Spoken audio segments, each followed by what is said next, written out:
je vais vous parler du voile déchiré. C'est impressionnant. Vous voyez, ce voile-là, c'était le grand voile qui séparait le lieu où travaillaient les prêtres du lieu très saint où se trouvait la présence de Dieu.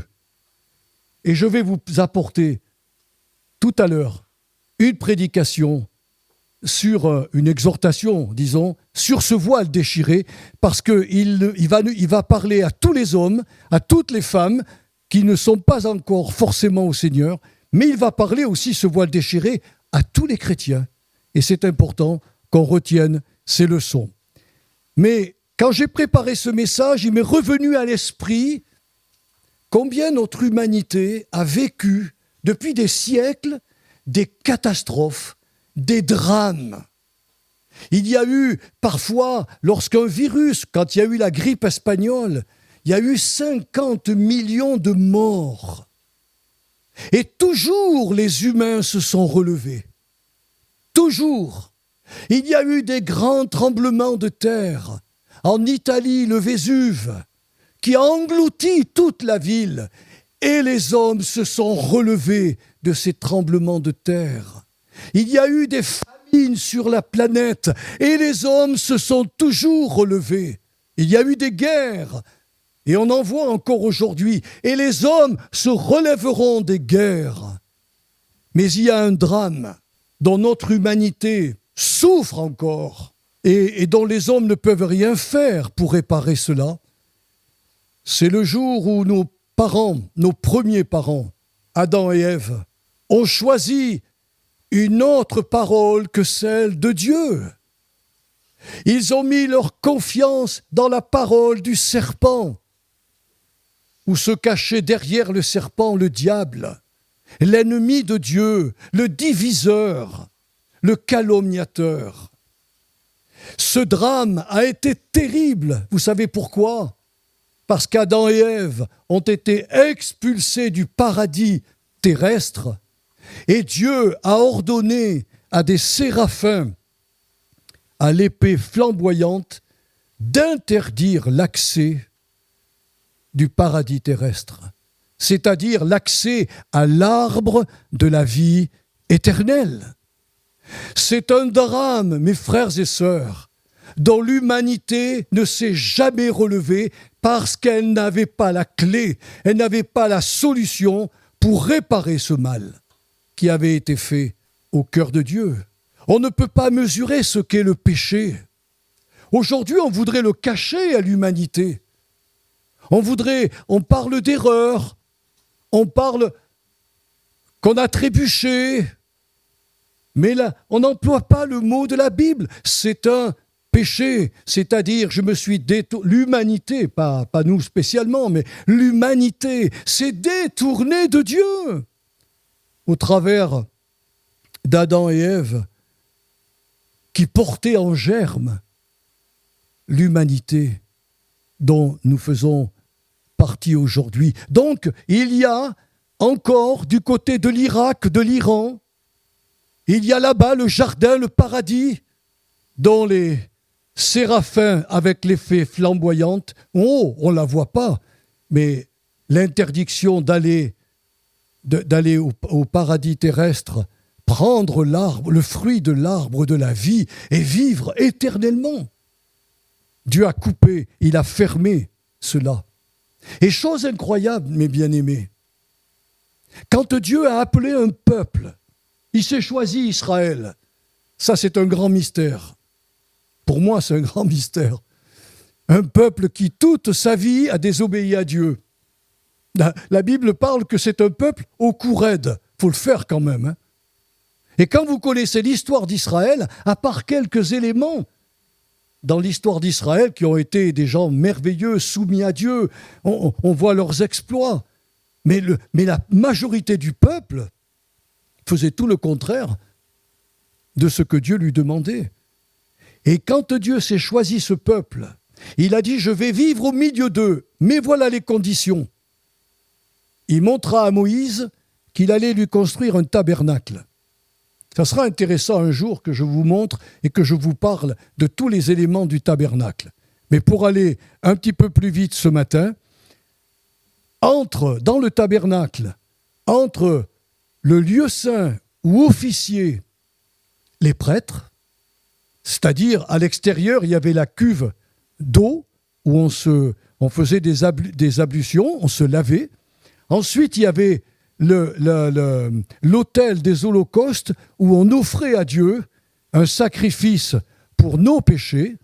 Et puis les prêtres officiaient aussi bien à l'extérieur, mais à l'intérieur, dans le lieu qu'on appelait le lieu saint. Et il y avait ce grand voile qui séparait le lieu saint du lieu très saint, c'est-à-dire là où Dieu se trouvait avec l'arche de l'Alliance.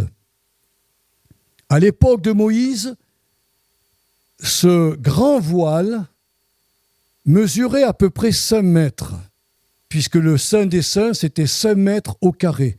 Donc devant, ce voile faisait à peu près 5 mètres. Vous imaginez ce que ça faisait, 5 mètres de hauteur et 5 mètres de largeur. Mais ce qui est encore plus fou, c'est que lorsque Hérode, le roi Hérode, a reconstruit le temple de Jérusalem, c'était un mégalo, hein. Vous allez comprendre pourquoi. Ce voile-là faisait 18 à 20 mètres de haut. Il était épais de 10 centimètres. C'était un voile qui était, il était aussi haut qu'un bâtiment de 6 étages. Alors imaginez ce que ça représente. Il avait une épaisseur de plus de 10 centimètres et un poids considérable. Et c'est Hérode qui avait fait ça.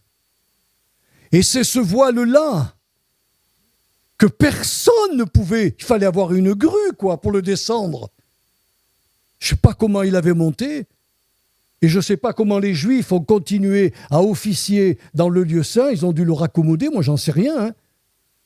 Mais ce voile s'est déchiré d'en haut jusqu'en bas. Et vous allez le lire avec moi dans Matthieu 27, versets 50 et 50. Jésus poussa de nouveau un grand cri et y rendit l'esprit.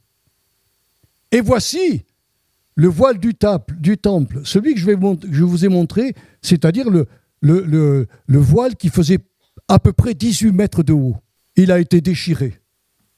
Le voile du temple se déchira en deux, depuis le haut jusqu'en bas. C'est la main de Dieu qui a fait ça. La terre trembla, les rochers se fendirent. Les sépulcres s'ouvrirent et plusieurs corps des saints qui étaient morts ressuscitèrent.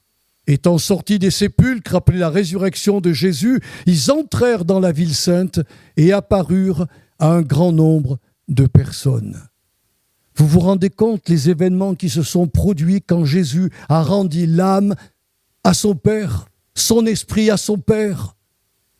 Son Père a confirmé qu'il acceptait son sacrifice et il a déchiré le voile du temple pour dire aux Juifs « Je vous quitte, je ne veux plus d'un temple. Ma destinée, ce sont des cœurs humains, mes temples, ce seront des cœurs humains. » Dans la lettre aux Hébreux, au chapitre 10, versets 19 à 22, on va lire ceci. « Ainsi donc, frères et sœurs, puisque nous avons, au moyen du sang de Jésus, une libre entrée dans le sanctuaire, par la route nouvelle et vivante qu'il a inaugurée pour nous, au travers du voile, et il rajoute, c'est-à-dire de sa chair. Et puisque nous avons un souverain sacrificateur établi sur la maison de Dieu, approchons-nous avec un cœur sincère, dans la plénitude de la foi, les cœurs purifiés d'une mauvaise conscience et les corps lavés d'une eau pure. Mes frères et mes sœurs, la chair de Jésus, qui a subi tant de meurtrissures, représentait ce voile que Dieu avait dit à Moïse de mettre en séparation des prêtres et de lui. Le souverain sacrificateur entrait une fois par an. Et cet homme, il y rentrait tout tremblant. M'entendez? Il tremblait. On devait lui mettre une corde aux pieds avec des clochettes Parce que quand il marchait, qu'il entrait dans le lieu très saint, on entendait le bruit des clochettes. Et là, dans le lieu très saint, il déposait le sang des victimes. Et Dieu a agréé ce sang. Et il disait au souverain sacrificateur, « Je reste au milieu de mon peuple. » Mais le souverain sacrificateur ne rentrait qu'une fois par an. Et quand Jésus est mort, quand il a rendu son esprit, sa chair qui a été définitivement brisée pour nous, Dieu l'a démontré en déchirant le voile, montrant que c'est par Jésus et par Jésus seul, m'entendez, par Jésus seul, que nous entrons dans le lieu saint de la présence de Dieu. C'est un accès qui était fermé et qui aujourd'hui est ouvert, à nouveau accessible. Alors ce voile déchiré parle à deux catégories de personnes. Les premières personnes qui sont concernées, évidemment, sont toutes celles qui n'ont pas encore embrassé la foi chrétienne. Le Saint-Esprit leur dit en substance, au travers de ma bouche, « Ne cherchez plus à plaire à Dieu en vous accrochant à votre religion, quelle qu'elle soit. La religion ne vous apportera jamais le salut éternel. Ne cherchez plus, non plus, ne cherchez plus à plaire à Dieu au travers de vos mérites ou au travers de votre justice personnelle, car elle est souillée.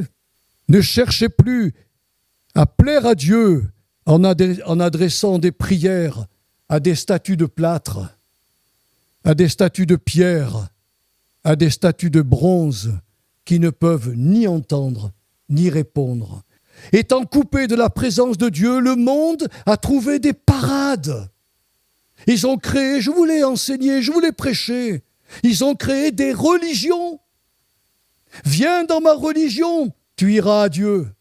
Le Saint-Esprit dit à tous ceux qui n'ont pas encore cru en Jésus, il est mon Fils, il est le seul chemin, c'est lui qui me tient la main et qui vous tient votre main, par lequel il est un médiateur, par lequel vous avez accès à moi.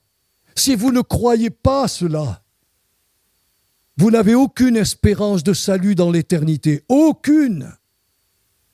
Il y a des gens qui s'imaginent qu'avec leurs propres œuvres, leur propre justice, avec leur idolâtrie et tout ce qu'ils ont fait, leur piété, quoi. Ils vont arriver devant Dieu, ils vont tout étaler devant lui en disant « T'as vu Seigneur, hein, quand même. » Et Dieu leur dira « Je vous ai jamais connu, moi, jamais. J'ai déchiré le voile par la mort de mon Fils. C'est lui qui vous donne accès à moi. Vous l'avez rejeté. Vous ne croyez pas en lui. » Voilà ce que le Seigneur dit à tous ceux qui n'ont pas encore accepté Jésus comme sauveur. Il le dira lui-même. Hein. Ce n'était pas de l'orgueil quand il a dit cela. « Je suis le seul chemin, la seule vérité et la seule vie. Nul ne va au Père que par moi. » Vous vous rendez compte, c'est exclusif. Le Fils de Dieu, quand je l'écoute parler, je me dis, mais des fois, Seigneur, c'est quand même dur ce que tu dis. Vous vous rappelez l'histoire, il a trouvé à un moment donné une foule, il leur a prêché son message, et à un moment donné, c'était trop tard pour rentrer chez eux, et il a multiplié les pains et les poissons. Il est parlé de 5000 hommes, sans les femmes et sans les enfants. On peut compter 20 000, 25 000 sans se tromper. Et puis le lendemain, ils sont revenus. Mais ils ne sont pas revenus pour Jésus. Ils sont revenus pour manger. Ils sont revenus pour dire le type, il est formidable. On lui donne 3 poissons, il nourrit 20 000 personnes. Il est génial ce type. Et Jésus, vous savez ce qu'il a été leur dire ? Si vous ne mangez ma chair et si vous ne buvez mon sang, vous n'aurez pas la vie éternelle. Les gens ont dit, mais qu'est-ce qu'il raconte ? Ben oui, évidemment que ce n'était pas du cannibalisme. Les Juifs n'étaient pas n'étaient pas fous, ils ont compris son message. Nous devons l'accepter par la foi et le manger par la foi. Croire en lui, dévorer sa parole, la dévorer. C'est un mot qui veut dire ce qu'il veut dire, pas simplement y réfléchir ou méditer, la manger.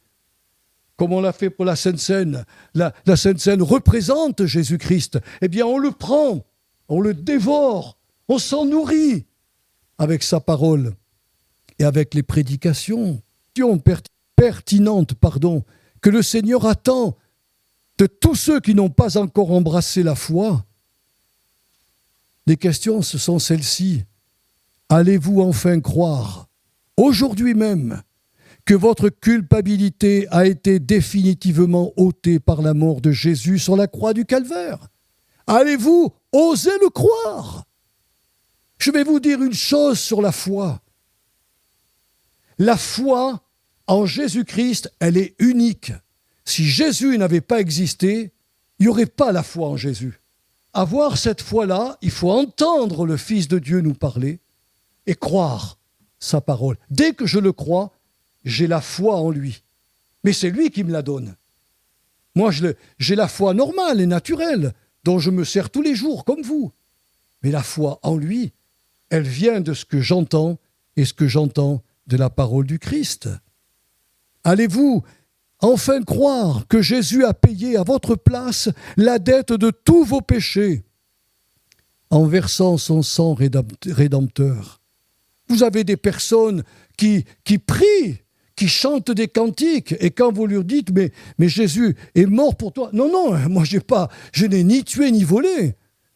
Il imite la croix au vol et au meurtre. Mais la Bible nous dit que tous les péchés, il a porté tous les péchés. On n'a pas aimé Dieu comme il le fallait. On ne l'a pas servi comme il le fallait. Allez-vous enfin croire aujourd'hui que Jésus est le seul intermédiaire entre Dieu et les hommes, et par qui la justice de son Fils nous est donnée, et nous devenons par lui justes et saints? On est obligé de redire ce que ça veut dire. Si quelqu'un me déclare juste, c'est que je n'ai rien fait de mal. Je suis sans péché. Voilà ce que devient un homme, une femme qui était souillée, qui était perdue éternellement quand elle croit ou il croit en Jésus. Ce sang-là balaye tous les péchés passés. Et Dieu le recouvre de la justice de son Fils. Et il déclare, mon enfant, je te vois comme étant quelqu'un qui n'a jamais péché devant moi. Et ensuite il rajoutera, et je te consacre à ma cause. C'est lui qui l'a fait. Alors voilà pourquoi la deuxième partie, que je ne vais pas vous prendre beaucoup de temps, c'est que le voile déchiré va s'adresser aussi à ceux et celles qui ont été sauvés, leur rappelant que ce voile-là a fait d'eux des prêtres, des sacrificateurs pour Dieu son Père. Quand je préparais ce message, je disais, Seigneur, mais qu'est-ce que je peux dire à tes enfants? Et d'un seul coup, le Saint-Esprit m'a dit, regarde le voile déchiré. Ce sont les prêtres qui travaillaient. Aujourd'hui, quelqu'un de sauvé devient un prêtre ou une prêtresse pour le Seigneur. Il ne devient pas un numéro dans une église. Il n'est pas inscrit sur les registres en disant c'est bon. Il est pour Dieu un sacrificateur pour le Seigneur, qu'il le veuille ou qu'il ne le veuille pas. On est sacrificateur. Ce que rappelle ce voile, c'est que Dieu n'est plus à l'extérieur de nous-mêmes. Aujourd'hui, il est dans le temple de nos personnalités. Et il a besoin de nos yeux, il a besoin de nos oreilles, il a besoin de notre bouche, de nos bras et de nos jambes pour faire la fonction de sacrificateur pour lui. Nous avons donc la responsabilité, nous chrétiens, d'offrir journellement à Dieu des sacrifices qui lui sont agréables, Oh, ce n'est pas des sacrifices d'animaux, c'est terminé, c'est fini. Le sacerdoce lévitique a été aboli pour toujours. Mais aujourd'hui, dans la nouvelle alliance, nous qui sommes prêtres et prêtresses, les sacrifices qu'on va offrir à Dieu sont nombreux, mais entre autres, il y a l'offrande de nos corps, comme je viens de vous le dire. Comment voulez-vous qu'il agisse s'il vous montre qu'un frère, une sœur a un besoin pour aller le voir, pour aller la voir et pour lui dire comment tu vas, dis-nous comment ça t'est arrivé, compris pour toi. Il faut bien que nos jambes fonctionnent, nos bras fonctionnent, notre âme fonctionne. Il faut l'offrande de nos corps. Il faut aussi l'offrande de nos intelligences pour discerner la volonté de Dieu, celle qui est agréable, bonne et parfaite. Il y a aussi le sacrifice de nos lèvres qui confessent son beau nom dans l'Église par la louange, mais aussi quand on a l'occasion de témoigner de Jésus et de notre expérience avec Jésus. Et puis il y a aussi un autre sacrifice qu'on trouve dans la lettre aux Hébreux, c'est le sacrifice de générosité envers les plus démunis. Aujourd'hui, quand je pense qu'il y a des hommes et des femmes qui osent croire que Jésus, en mourant sur la croix et qu'il a tout accompli, il fait de nous des gens riches, des gens prospères.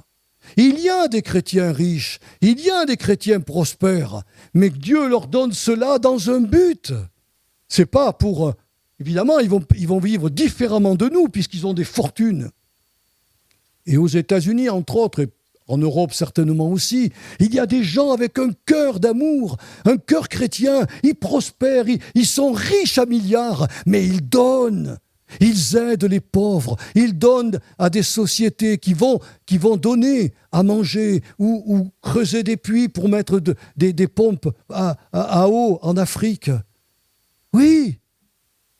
Et nous, chrétiens lambda, nous sommes généreux envers la maison du Seigneur pour faire vivre cette Église, pour aller aussi faire des rencontres d'évangélisation et la caisse d'entraide où on va en Afrique, on va aider des plus démunis. Ça fait plaisir à Dieu. Ce sont des sacrifices de générosité.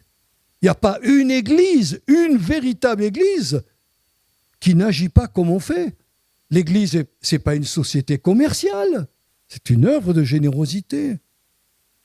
Nous avons aussi la responsabilité. Vous savez, dans le Saint des Saints, il y avait 3 choses.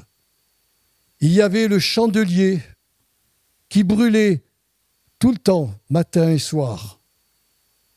Il y avait une table où on mettait 12 pains. On appelait ça la table des pains de proposition. Et il y avait un autel des parfums où devait brûler matin et soir un parfum que Dieu avait préparé lui-même. C'était pas de l'encens qu'on achète à Babou. C'était préparé par Dieu et qui était d'une agréable odeur au Seigneur.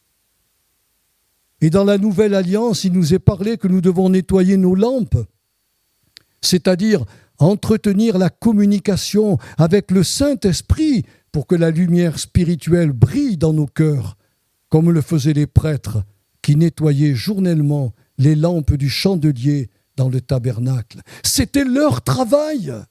Est-ce que vous parlez au Saint-Esprit? Est-ce que vous lui dites, cher Esprit Saint, tu as fait de moi un collaborateur. J'aimerais tellement que ta lumière brille en moi, dans mon intelligence, pour que je comprenne les plans de mon Dieu. Il y a des choses dans la Bible que je ne comprends pas. Quand tu parles de consécration, je ne sais pas trop ce que c'est. Parle-moi, montre-moi, s'il te plaît, Esprit Saint, produis la lumière dans mon âme. C'est nettoyer sa lampe. C'est nettoyer sa lampe. Nous avons aussi la responsabilité d'offrir des prières, pas une prière. La Bible dit des prières, à l'instar des prêtres juifs qui faisaient brûler matin et soir de l'encens sur l'autel des parfums. Tout cet encens était comme toutes les prières des Juifs qui montaient vers Dieu. Et il y a même des passages dans la Bible où il est dit que Dieu récolte les larmes de ceux qui pleurent parmi ses enfants et il les met dans une outre pour s'en souvenir. Ce qui veut dire que tout chrétien qui souffre pour d'une raison quelconque et qui arrive à craquer et à pleurer devant Dieu, Dieu récolte ses larmes parce qu'il fait monter vers Dieu des prières qui lui sont agréables. C'est un parfum agréable à notre Dieu, que vous priez chez vous ou que vous venez prier avec nous. Ces genres de prières constituent du parfum. Mais la Bible nous dit qu'on a une responsabilité. C'est qu'aujourd'hui, on doit, en tant que sacrificateur, faire brûler devant Dieu un parfum d'une bonne odeur pour lui. Louange, adoration, remerciement, ce qu'on appelle la gratitude, prière par l'esprit pour savoir comment prier, soupir inexprimable qu'on ne peut pas exprimer mais que l'Esprit Saint nous prie pour tel et tel sujet. C'est ça être un prêtre. Et enfin, nous avons la responsabilité de nous nourrir des pains de proposition qui représentaient la nourriture spirituelle des prêtres toutes les semaines. Il préparait 12 pains qui mettaient sur la table des pains de proposition et à la fin de la semaine, tous les prêtres mangeaient ces pains qui représentaient la nourriture pour Israël et évidemment pour nous qui sommes les nouveaux prêtres, la Bible, les enseignements, les doctrines, les prédications, tout cela sont une nourriture pour nos âmes.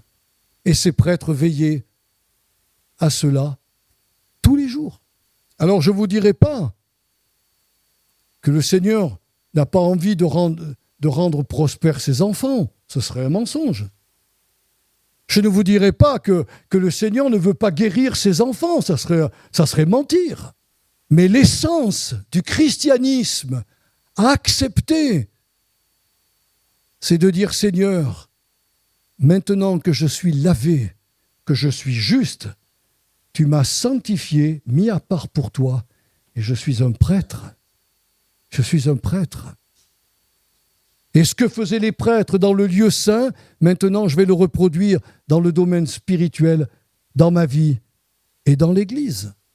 Si vous faites cela, mes frères et sœurs, alors le voile déchiré vous parle.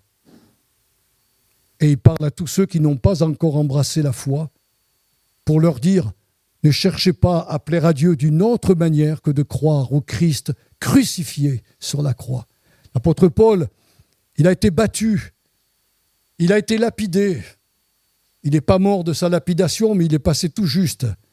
Il a fait naufrage.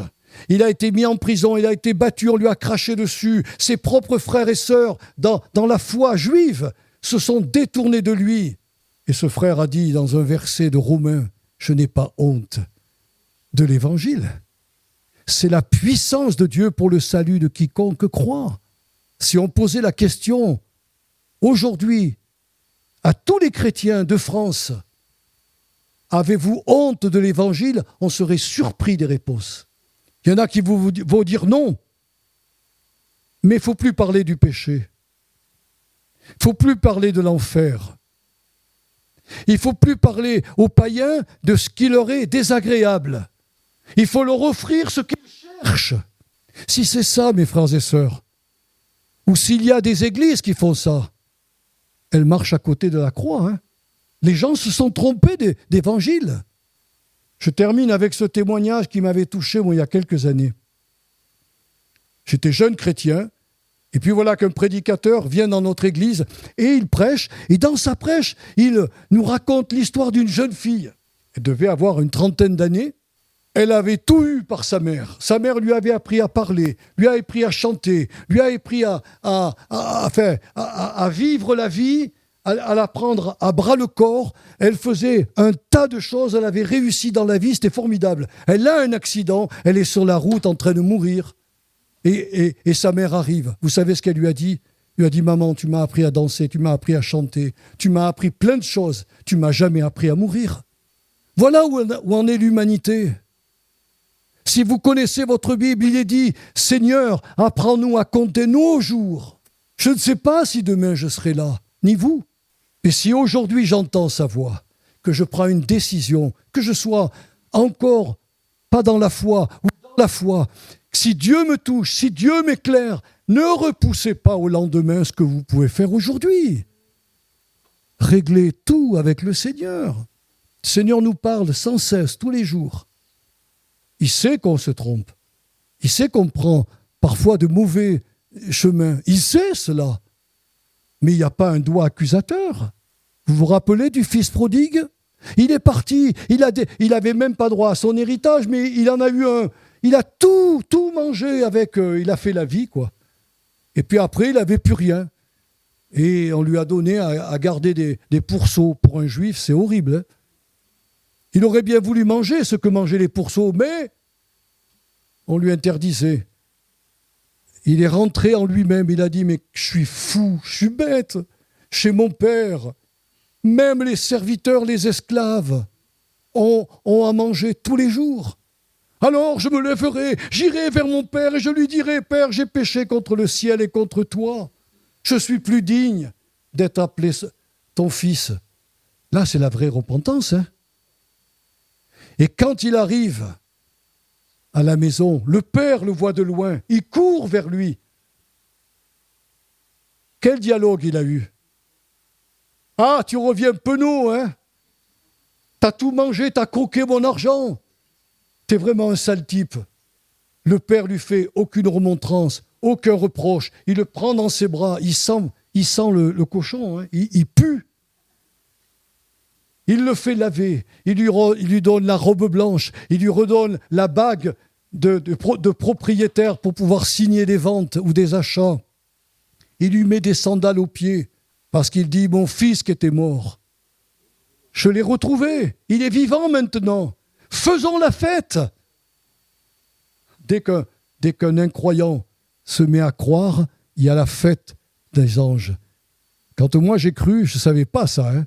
Quand le pasteur un jour dit, tu sais, les anges ont dansé pour ta conversion. Ah ouais ? Quand ma femme m'a suivi 6 mois après, il a dit, ils ont aussi dansé pour elle. Ils ont dansé pour vous, hein, qui vous êtes convertis. Oui, le ciel est en fête. Ceux qui acceptent son message, ceux qui connaissent le message du voile déchiré, alors entrent à nouveau dans la communication avec Dieu et avec Jésus, évidemment. C'est lui, l'arbre de la vie. Ce qui veut dire que les séraphins avec l'épée flamboyante, c'est pas pour nous.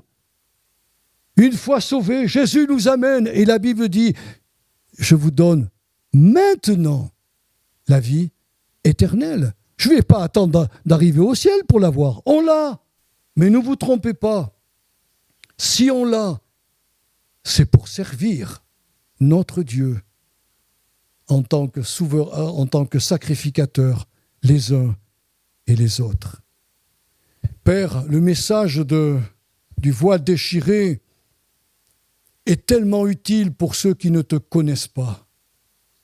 Mais il est aussi fort utile pour nous, Seigneur, qui sommes passés par la croix, qui avons placé notre confiance dans le sang rédempteur, qui avons été scellés du Saint-Esprit, comme Élodie l'a rappelé ce matin avec ce texte d'Éphésiens.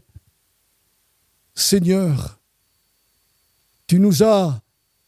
Jésus nous a pris la main et il a pris la tienne. Et nous allons maintenant, par lui, directement au trône de la grâce. À nouveau, ta présence est possible pour nous. On peut te parler, on peut te prier, on peut te célébrer, te magnifier.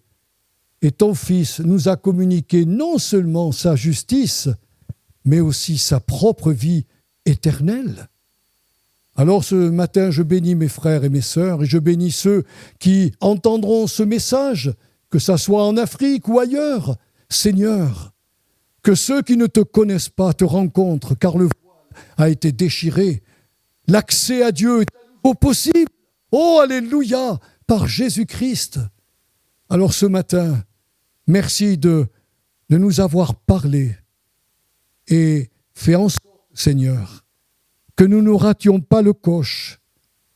Nous sommes devenus chrétiens, c'est vrai, on ne le nie pas, mais tu nous as sauvés pour servir. Et c'est pour cela que le Christ dira dans l'Apocalypse, vous êtes un royaume de sacrificateurs pour Dieu votre Père. Aide-nous, Seigneur, à remplir fidèlement notre office de sacrificateur pour toi et pour Jésus. Qu'il en soit ainsi pour ta seule gloire. Amen.